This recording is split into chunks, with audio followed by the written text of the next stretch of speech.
आज आप सभी ने सुनेंगे दासा माता की तीसरा व्रत कथा। एक सास बहू थी। एक दिन सुबह सुबह सास ने बहू से कहा कि जाओ आग लाकर भोजन बनाओ, बड़ी भूख लगी है। बहू हाथ में कंडी लेकर आग लेने गांव में गई। उस दिन गांव भर में दासा माता की पूजा थी, इसलिए किसी के यहाँ से भी उसे आग नहीं मिली। वो खाली हाथ लौट कर आई। संध्या होने पर वो पड़ोसिन के पास जाकर बोली कि मेरी सास तो दासा माता का डोरा नहीं लेती, परंतु अब की बार मैं डोर लेना चाहती हूँ। मुझे पूजन की विधि भी बता देना। दोबारा जब डोरा लेने का समय आया तो बहू ने सास के बिना बताए दासा माता का डोर ले लिया। 9 दिन वो किसी ना किसी बहाने पड़ोसिन के घर जाकर कथा सुनते रही। 10वें दिन उसे चिंता सताने लगी कि अब मैं पूजा कैसे करूँगी। वो मन ही मन दासा माता का ध्यान करके सोचने लगी कि आज सास कहीं बाहर चली जाए तो मैं शांति पूर्वक पूजा कर लूं। दासा माता की कृपा से सास बहू से बोली, मैं आज खेतों में जा रही हूँ, यदि मुझे आने में देर हो जाए तो तुम मेरे लिए खेत पर खाना ले आना। बहू के मन ही मुद्रा पूरी हो गई। वो तो यही चाहती थी। उसने सास से कहा कि आप निर्चित होकर जाइए, घर का सारा काम मैं लिपटा लूँगी। सास के जाते ही बहू ने स्नान कर दासा माता की पूजा की। इसके बाद वो पूजा की समग्रही मिट्टी के गोले में राख कर उसे सिलाने के लिए ले जाने लगी थी कि उसकी सास खेतों से वापस आ गई।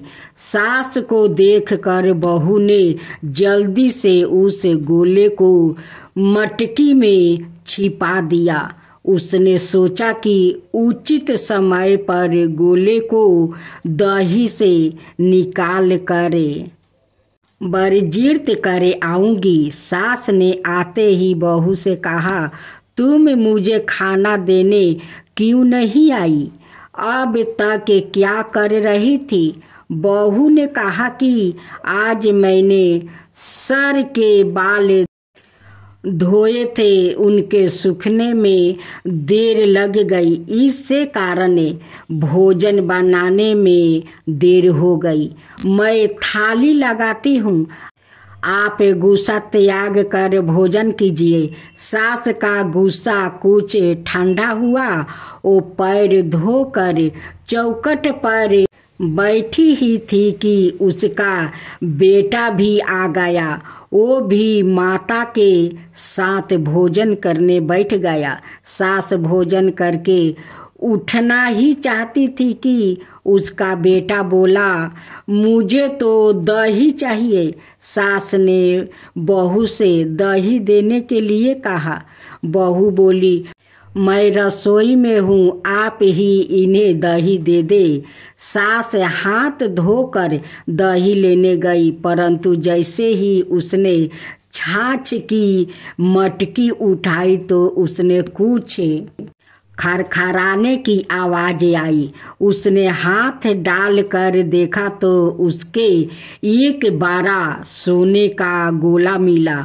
सास ने आश्चर्य से बहू से पूछा, इस छाछ की मटकी में यह सोना का गोला कहाँ से आया है? इसे तुम कहाँ से चुरा कर लाई हो? यहाँ क्यों छिपा कर रखा है? मैं समझ गई कि इसी वजह से तुम छाछ देने नहीं उठी। इसका भेद बताओ। बहू बोली, मुझे कुछ नहीं पता, मेरी दासा माता जाने। मैंने आपको बताया बिना दासा माता का डोर ले लिया था और उनकी पूजा की थी। आपके आ जाने के कारण मैं डोर को वर्जित करने नहीं जा सकती। आपके डर से मैंने इस छाछ की मटकी में छिपा दिया था। दासा माता ने इसे सोना का बना दिया है, मैं इसमें क्या कर सकती हूँ। सास ने बहू को गले लगा लिया और कहा, अब मैं भी तुम्हारे साथ डोरा लूँगी और विधिवत व्रत और पूजा किया करूँगी। हे दासा माता, जैसे तुमने इनको दिया वैसे ही सबको भक्तों पर कृपा करना। तूने पूजा विधि मनाता है कि बुधवार का व्रत करने से सारे काम विधना पूरा कर देते हैं। इस व्रत के पुण्य प्रभाव से घर परिवार में सुख समृद्धि आती है, साथ ही बुद्धि तेज होती है।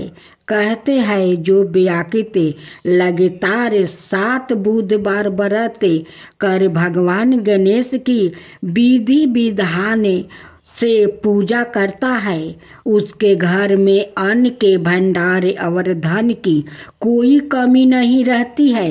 वैदिक ज्योतिषी के अनुसार इस दिन व्रत रखने से कुंडली में बुध ग्रह भी मौजूद होता है। व्रत वाले दिन व्याकित को प्रातः काल में उठना चाहिए। बुधवार व्रत कथा सुनने के दौरान बीच में आसन नहीं छोड़ना चाहिए। इस व्रत में पूरा दिन फलाहार करें। शाम के वक्त पूजा के बाद एक वक्त का भोजन करें। बुधवार व्रत में मूंग दाल का हलवा, दही या फिर हरी वस्तु से बने भोजन का ही सेवन करना चाहिए। इस दिन हरे रंग के वस्तु, फूल और सब्जियों का जरूरतमंदों को दान भी करें। ऐसी मनाता है बुधवार के दिन इस मंत्र का जप करने से व्याकित की सारी मनोकामना पूरी हो जाती है। इस मंत्र का जप 108 बार करें। एक किसान और एक मूषक की कहानी खूब सुंदर है। एक गांव में एक किसान रहा करता था। वो बहुत गरीब था। किसान ने धन पैदा करने के लिए कई प्रयत्न किया, परंतु हर बार वो अपने प्रयत्नों में असफल रह जाता है। एक दिन किसान अपने खेत से उदास लौट रहा था। रास्ते में एक मूषक महाराज बैठा था। देखा और सोचा कि यह मूषक महाराज तो गणेश भगवान का असवारी है, ये तो वाहन है। शायद इस मूषक महाराज के कारण मैं अब तक निर्धन हूँ। यदि यह मूषक महाराज मुझे प्रसन्न हो जाए तो मेरा काम चल जाए। ऐसा सोचकर किसान उस मूषक महाराज को क्यों ना मैं लड्डू खिलाऊं, ये सोचकर किसान घर जाता है और एक लड्डू लिया कर वो मूषक महाराज को सामने रख देता है और हाथ जोड़कर कहता है कि हे मूषक महाराज, आप तो विघ्नहर्ता का सवारी है, मेरा भी दुख हर लीजिए। मैं बहुत गरीब निर्धन किसान हूँ, मेरे खेत में पैदा नहीं होता है। इतना फसलें गाड़ता हूँ लेकिन फसल उग नहीं पाता है। मैं आपसे प्रार्थना करता हूँ कि मेरा दरिद्रता दूर कीजिए हे मूषक महाराज। मूषक महाराज तो वहाँ से टस से मस नहीं हुआ, वो बैठा रहा। किसान वो घर चला जाता है। जब सुबह किसान वो आकर देखता है तो उसे कटोरे में एक सोना का मोहर है। किसान बड़ा प्रसन्न हुआ। किसान ने अपने चारों ओर देखा, परंतु मूषक महाराज नजर नहीं आया। किसान को विश्वास हो गया कि यह हो ना हो कोई मूषक महाराज गणेश भगवान तो नहीं है। मुझे तो इसकी प्रतिदिन कुछ सेवा करनी चाहिए। ऐसा सोचकर उसने यहाँ निश्चित किया कि वो रोज कटोरे में एक लड्डू भरकर मूषक महाराज का स्थान पर राख आया करेंगे। किसान ने ऐसा ही किया। ओ मूषक महाराज के बिल्कुल द्वार पर रोज एक लड्डू का कटोरा राख आता। मूषक महाराज रोज लड्डू खा लेते हैं और एक मोहर उस कटोरा में डाल देते हैं। इस तरह प्रतिदिन एक मोहर मिलने से वो किसान माला माल होने लगा। लोग कहते हैं ना कि जिसका भाग में होता है उसी को धन मिलता है, और जिसको भाग में नहीं होता है उन्हें धन नहीं मिलता है। वही हुआ किसान के साथ। एक दिन की बात है, किसान को कुछ कार्यवश बाहर जाना पड़ा। किसान ने चलते समय अपने बेटा को समझा कर बता दिया कि देखो बेटा, मूषक देवता को रोज नियम से लड्डू उनकी बिल के सामने राख आना। ऐसा ही किया। वो प्रतिदिन निश्चित समय पर लड्डू का कटोरा मूषक महाराज के बिल के पास राख आता और दूसरे दिन उठा लाता। एक दिन किसान के बेटा ने सोचा कि मूषक महाराज के बिल में कोई खजाना है। मूषक महाराज लड्डू खाने के बाद रोज एक मोहर खाली कटोरे में डाल देता है। मैं मूषक महाराज का बिल को क्यों ना तोड़ कर सारा खजाना निकाल लूं। आखिर रोज रोज इस तरह लड्डू लेकर आने में तकलीफ होती है। ऐसा सोचकर उसने मूषक महाराज को बिल को तोड़ना शुरू कर दिया। मूषक महाराज घबरा कर बाहर निकला। किसान का बेटा मूषक महाराज को भी मारना चाहा। मूषक महाराज बच गया और लड़के को काट लिया। काटते ही लड़का मर गया। किसान को जब अपने पुत्र के मरने का पता लगा तब वो दौड़ा मूषक महाराज के बिल के पास पहुंचा। मूषक महाराज वहीं पर बैठा था। किसान मूषक महाराज को देखकर अपने पुत्र के लिए प्राण दान मांगने लगा।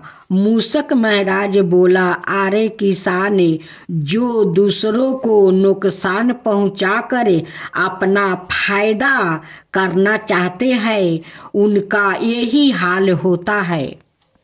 निस्वार्थ भाव से जो सेवा गणेश भगवान और मूषक महाराज को सादा करता है उसको सादा इच्छा फल मिलता है।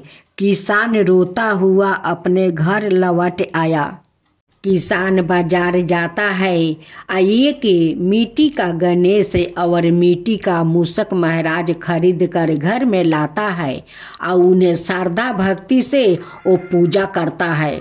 गणेश भगवान किसान को सपने में दर्शन देते हैं और कहते हैं कि हे किसान, तुम तो मेरा श्रद्धा भक्ति से मेरे मूसक महाराज को रोज लड्डू खिलाया करता था, बड़े श्रद्धा भक्ति से। उस लिए तो मैं प्रसन्न होकर अपना मूसक महाराज को एक सोना का मोहर देता था और लड्डू खाकर उस कटोरा में वो मोहर डाल देता था।